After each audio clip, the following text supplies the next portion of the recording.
అందరూ నమస్కారం. మనకి ప్రాచీన ఆహారంలో పాలపిండి అని పిలుస్తారు. యాక్చువల్‌గా పాలపిండి అని బజార్‌లో అమ్ముతారు చాలా షాపుల్లో.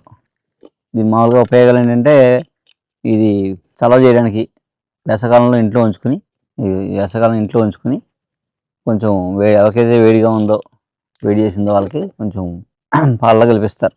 పాలలో వేసి కొంచెం బెల్లం వేసి ఇస్తారు. తాగితే వేడి తగ్గుద్దనమాట. అలాగే మామూలుగా పాల బిళ్ళలు అని చేస్తారు. పాల బిళ్ళలు. పాలల్లో ఏం చేస్తారు, ఈ పొడిని నీళ్ళలో వేస్తారు. నీళ్ళలో వేసి అది అడుక్కెళ్ళిపోద్ది. పై నీళ్ళని వంపేస్తారు. వంపేసి కొన్ని పాలు తీసుకుంటారు. ఆ పాలలో ఇది వేసేస్తారు. ఈ అడుగు ముద్ద లాంటిది వేసేసి బాగా మరగబెట్టి కొంచెం బెల్లం వేసి బాగా మరగబెడితే కోవాలు అవుద్ది అనమాట.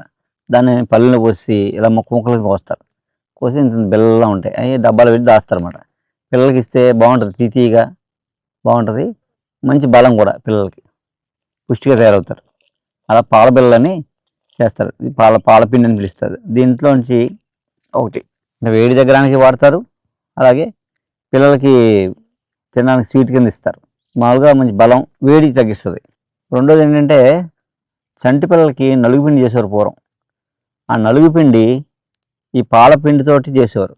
పెసలు 100 గ్రాములు, 50 గ్రాములు శనగపప్పు, 25 గ్రాములు బియ్యం, ఒక టమోటా, ఒక నిమ్మకాయ చెక్క, పాలగుండ 50 గ్రాములు కలిపి మెత్తగా మిక్సీ కొట్టేసి పొడి చేసుకుని అది నలుగు పెట్టేవారు పిల్లలకి. పెట్టడం వల్ల చర్మం మృదువుగా, కాంతివంతంగా ఉండి పిల్లలు ఫిజిక్ గట్టిగా ఉండేది అనమాట. రాళ్ళే తయారయ్యారు పిల్లలు.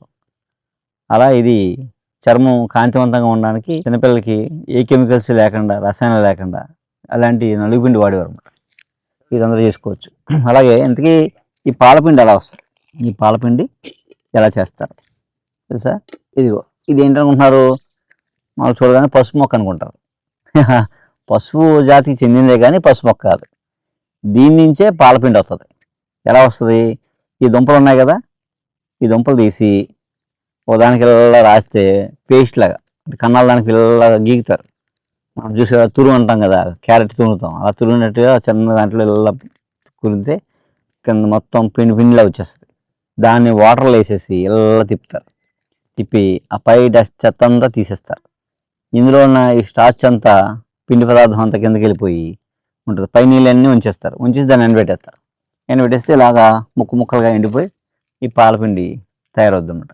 ఇది మొక్క, దీని నుంచి వస్తుంది పాలపిండి. పశు జాతిలో చెందిన ఒక రకం మొక్క, దాని పిండి అనమాట. ఇది మామూలుగా ఎలాగా మనకి హాని లేనివి చాలా ఆయుర్వేదంలో చెప్పారు మనకి ఆహారంగా వాడుకోమని. అలా మనం ఇళ్ళలో వేసుకున్నాం, ఇంట్లో దాచుకోవచ్చు, ఇవన్నీ తినచ్చు, వీటి వల్ల ఇబ్బందులు ఏమి ఉండమాట.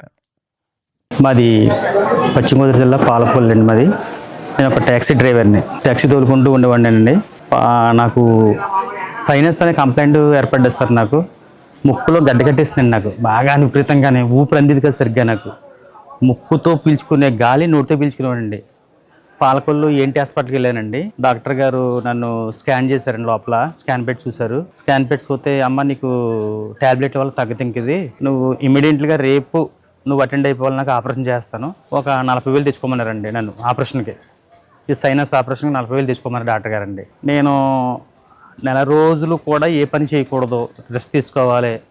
నేను ఉదయం లేచి ట్యాక్సీ తోలుకుని నేను జీవనోత్తం గడుపుకునేవాడిని. 4 రోజులు అలాగా బాబు అని ఆలోచించుకున్నాను సార్. నేను పాలకొల్లు నుంచి ఒక నవాబు గారు ఒక లైన్మెన్గా తీసుకొచ్చారండి. కిరాయికి అడుచుకున్నారు ఆయన నన్ను. ఇలాగ రాజమండ్రి దగ్గరికి ఆదాడ వెళ్ళాలి బాబు అంటే కిరాయికి వచ్చాను సార్. నేను వస్తే దారిలో చెప్పాను నవాబు గారికి, నవాబు గారు ఇలాగండి నాకు ఇలాగ సైనస్ గడ్డ కట్టేస్తుందండి ముక్కులోని, రేపు పొద్దున ఆపరేషన్ చేయించాలంటున్నారు, మరి నాకు ఏంటి సార్ అంటే, అప్పుడు డాక్టర్ గారిని చూపిస్తానని చెప్పేసి డాక్టర్ గారు చూపించారండి. చూసారు, రవివర్మ గారు చూసారండి. ఫస్ట్ నెల ట్యాబ్లెట్ ఇచ్చారండి నాకండి సైనస్కి. ఆ నెల రిలీఫ్ అయ్యింది కొద్దిగానండి, రిలీఫ్ అయింది. ఊపిరి అందుకుంటుంది నాకు. అంటే నోటితో పీల్చుకున్న గాలి ముక్కుతో పీల్చుకుంటున్నాను, లైట్గా వచ్చిందండి. కంప్లైంట్ క్లియర్ అయిపోతుందని చెప్పేసి ఇప్పుడు దాకా మొత్తం క్లియర్ అయిపోయింది సార్ నాకు సైనస్ అంతా. దాంతోపాటు షుగర్ కంప్లైంట్ మళ్ళా నెలలో చెప్పానండి సార్కి. షుగర్కి 2 పూట్ల ట్యాబ్లెట్లు వేసిపోయానండి అండి. ఉదయం సాయంత్రం 2 ట్యాబ్లెట్లు రోజును. ఏంటి జీవితం అంతా ఈ ట్యాబ్లెట్ మింగుతా అని చెప్పేసి విరక్తి పుట్టేసింది నాకండి. జీవితం మీద తింటాను ట్యాబ్లెట్ 8 బతికేంటి అనిపించింది.